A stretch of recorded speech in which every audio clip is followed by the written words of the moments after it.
Imagine you walk into a small theater. The lights drop. A magician walks onto a bare stage, holds up an object so everyone can see it, and says, "Remember this." 12 seconds later, the object is gone. Not back in his pocket. Not under a cloth. Just gone. The audience does not get to ask questions. The magician does not take a bow. The curtain just drops. And for the rest of the night, all anyone can talk about is what they saw, what they think they saw, and what the trick must have been. Last Friday morning, Google performed almost exactly that act. The object on the stage was an Android app called Cosmo. The audience was the entire global tech press. And the trick is still being argued about days later. I'm Bucky. This is the AI Headlines. Tonight we are going to walk you through every part of that magic trick, the pledge, the turn, the prestige. Because once you see how the illusion was built, you stop being a spectator, and you start being the person who knows what is actually happening on stage. In magic, the first act is called the pledge.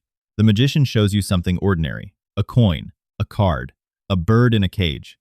He wants you to believe that what he is showing you is exactly what it appears to be. Google's pledge looked like this. At 8:36 in the morning California time, an app titled Cosmo went live on the Google Play Store.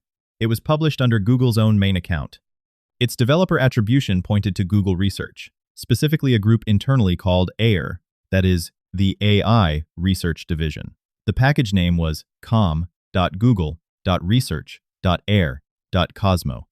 The listing description was, frankly, dull. It said Cosmo is an experimental AI assistant application for Android devices.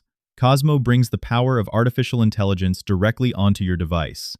From organizing your day to answering complex questions, Cosmo works behind the scenes to simplify your life. That is the pledge. The boring object on the stage. An experimental assistant from a research team at Google. Nothing surprising on the surface. The screenshots on the listing were, and I am being polite, terrible, squished, wrong aspect ratios. Like an intern, uploaded them at 4 in the morning. The app was a 1.13 gigabyte download, which is enormous for what looked like a basic chat app. But this was the pledge. You were not supposed to look at it too hard. Then came the turn. In magic, the turn is when the ordinary object does something it should not be able to do. It floats, it changes color, it vanishes. Google's turn was the simplest version of that move. The app vanished. By multiple reports, Cosmo was visible on the Play Store for somewhere between 30 minutes and a few hours, depending on which logging service you trust. Some trackers measured the entire visible window at 47 minutes. By early afternoon Pacific time, anyone who tried to load the listing got a not found error. But here is where Google's turn went sideways. In a real magic show, when the object disappears, that is the climax. The audience claps. The magician moves on. In Google's case, the object disappeared, but it had already been downloaded. Reporters at 9 to 5 Google, Android Authority, and Droid-Life had already pulled the application package. They had already screenshotted every menu, every settings page, every permissions request. And in the time between the pledge and the turn, more than 20,000 people had searched the Play Store for the word Cosmo. You cannot unsee a magic trick after someone publishes the camera footage. The vanishing act worked, technically, but the audience was already filming.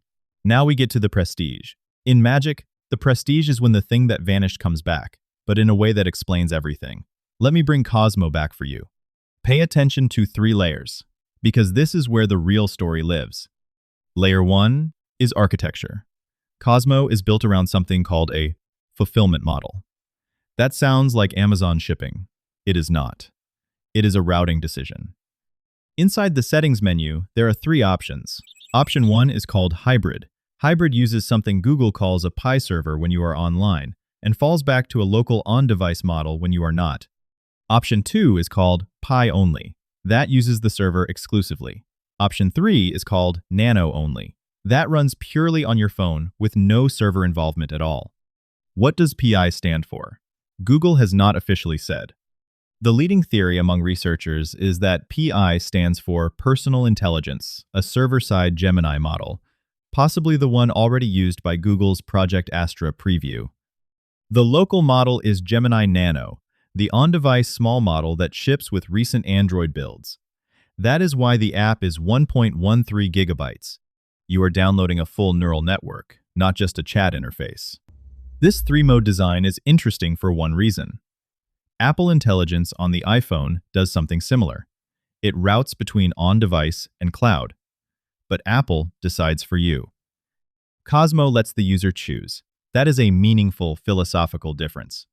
It is also a soft admission that Google does not entirely trust its own server-only path, because if you are confident in your cloud, you do not give people a nano-only switch. Layer 2 is the tricks. Cosmo has 14 built-in capabilities, which Google labels skills. I am going to read them quickly because the list itself is the story. List Tracker, which automatically suggests keep lists. Document Writer, which offers to draft documents when you mention needing one. Calendar Event Suggester, which listens for scheduling language and offers to put it in your calendar. Browser Agent, which is powered by Google's Project Mariner, that is the browser automation system Google announced at the end of 2024. Add Timer, Deep Research, Quick Photo Lookup, Google It, Jargon Definitions, Provide Insight, People Understanding, Event Understanding, Recall, which shows you things you are trying to remember. And Conversation Summary, which summarizes ended conversations when you change context. You may have noticed something while I was reading that list. Almost every skill begins with a phrase like, if I mention, or if I am discussing, or when I have a question. These are not commands you give. These are triggers. Cosmo is not a chatbot you open. It is an agent that listens for context and surfaces actions. That is the actual product category. Google is not building a better Gemini app. Google is building an ambient layer that sits underneath every other app on your phone. Layer 3 is the mechanism. To do any of this, Cosmo needs a way to read what is on your screen. The way it does that is the part that has security researchers writing essays this week. Cosmo uses Android's AccessibilityService API. That API was originally built to help blind and low-vision users navigate phones. It gives an application the ability to read every word on the display, in real time, across every other app. Banking apps, healthcare apps, Signal, WhatsApp.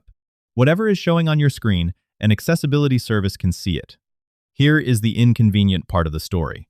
That exact API has been the single most abused permission in Android malware for the better part of a decade. Spyware uses it. Banking Trojans use it.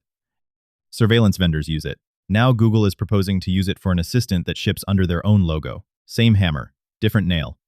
One security writer this week summed it up bluntly. A system where the only distinction between malware and assistant is who benefits from the data. To be fair, the screen monitoring feature was not yet fully working in the leaked build. Reporters who tested Cosmo noted that the proactive screen reading behavior was incomplete. That tells you this was an internal testbed. It also tells you the architectural intent was already locked in.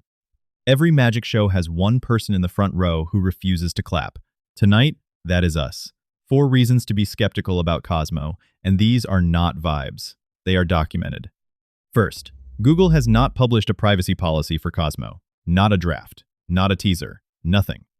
The app requests accessibility service permission, voice match, and screen access, and there is no published document explaining what data persists, where it is stored, how long Recall retains it, or whether the on-device profile syncs anywhere. Second, the phrase on "device processing" is doing marketing duty it cannot actually carry. On-device means a specific computation does not hit a server. It says nothing about whether aggregate behavioral patterns get used to refine models. It says nothing about whether the profile you build with Recall ends up shaping the ad targeting model that Google's advertising business runs on. Roughly 72% of the global smartphone market runs Android. Google's revenue is overwhelmingly advertising. You are allowed to ask whether a free, ambient screen reading assistant is a privacy product or a data product wearing a privacy costume.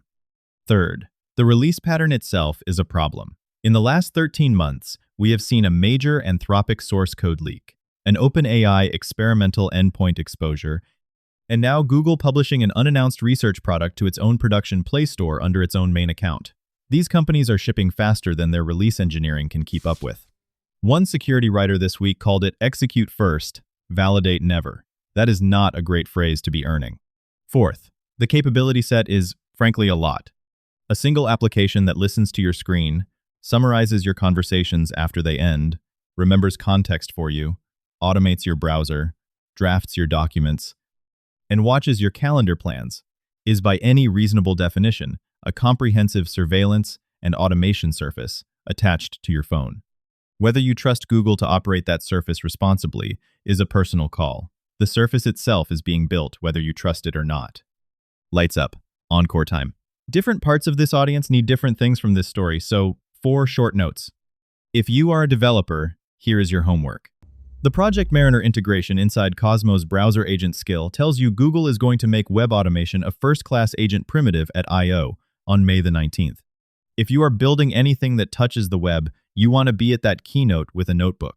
The accessibility service design pattern also signals that Android is moving toward an agent layer that does not need per-app integrations.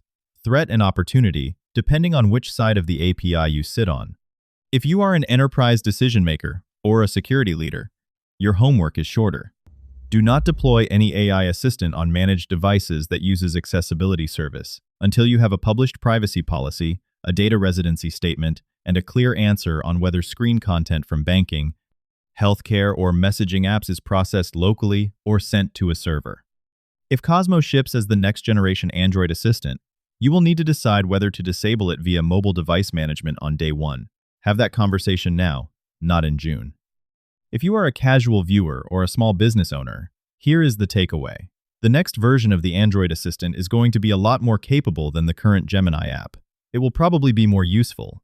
It will also be watching more of what you do. By design, when it shows up on your phone, read the permission prompt before you tap accept.